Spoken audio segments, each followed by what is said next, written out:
তালেবানের কাছে আমেরিকার যুক্তরাষ্ট্র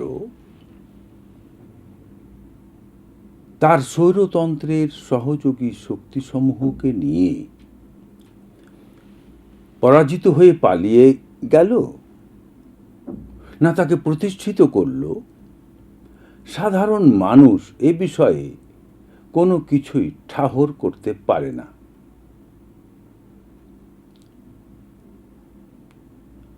আমেরিকারা তালেবানের থেকে কি এতটাই দুর্বল যে তারা তার কাছে তাড়া খেয়ে পালিয়ে এলো?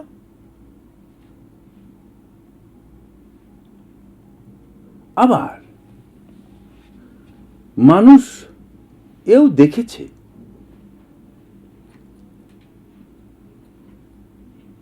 তাদের মানে আমেরিকা এবং তার সহযোগী শক্তি সমূহের, অন্যভাবে বলা যেতে পারে পুঁজিবাদী শক্তিসমূহের নিয়োজিত গণমাধ্যম এবং তার কর্মীরা এও প্রচার করেছে যে কাতারে দুই পক্ষ মিটিং সিটিংয়ে সলা পরামর্শ করেই যা করার তা করেছে। আবার তালেবান যখন তার নিজের দেশ দখল করল, তখন আমেরিকা বৃন্দ খুব নাখোশ হয়। তারা তাদের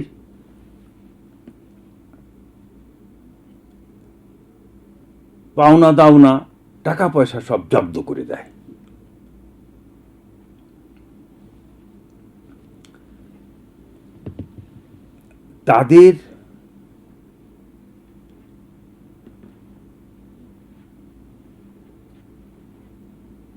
তাদের নিখুঁত কিংবা নির্লজ্জ অভিনয় মানুষকে কোনো কিছুই বুঝতে দেয় না।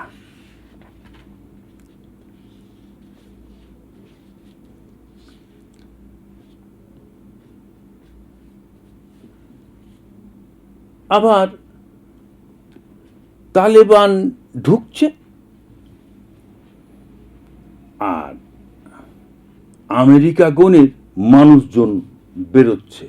এ দেখে কোনোভাবেই বিশ্বাস করা যায় না যে তাদের নিয়োজিত সাংবাদিকবৃন্দ একাধিক্রমে যে প্রচার চালিয়ে যাচ্ছে দেশটি অসভ্য বর্বর মানুষের দেশ, দেশটি খারাপ দেশ, পৃথিবীর মধ্যে জঘন্যতম দেশ, মনেই হয় না।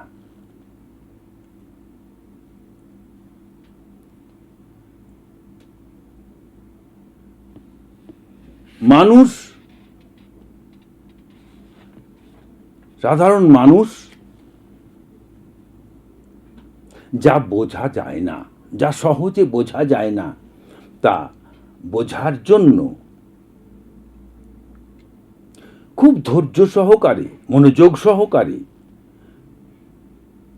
বেশিক্ষণ বোঝার চেষ্টা করে না। এখানে তারা শতভাগ সফল হয়েছে। মানুষকে মূর্খ বানাতে, মানুষকে নির্বোধ বানাতে, মানুষকে অর্থনীতি বিমুখ করতে, মানুষকে রাজনীতি বিমুখ করতে, মানুষকে সমাজনীতি বিমুখ করতে। সারা পৃথিবীর মানুষ এখন অনুভূতি শূন্য, সংবেদন শূন্য, চিন্তা শক্তি শূন্য। এমন ব্যারেননেস পৃথিবীতে আগে আর কখনো আসেনি। জীবনানন্দ কি চমৎকার করে এই অবস্থাকে বর্ণনা করেছেন। পৃথিবীর গভীর গভীরতর অসুখ এখন।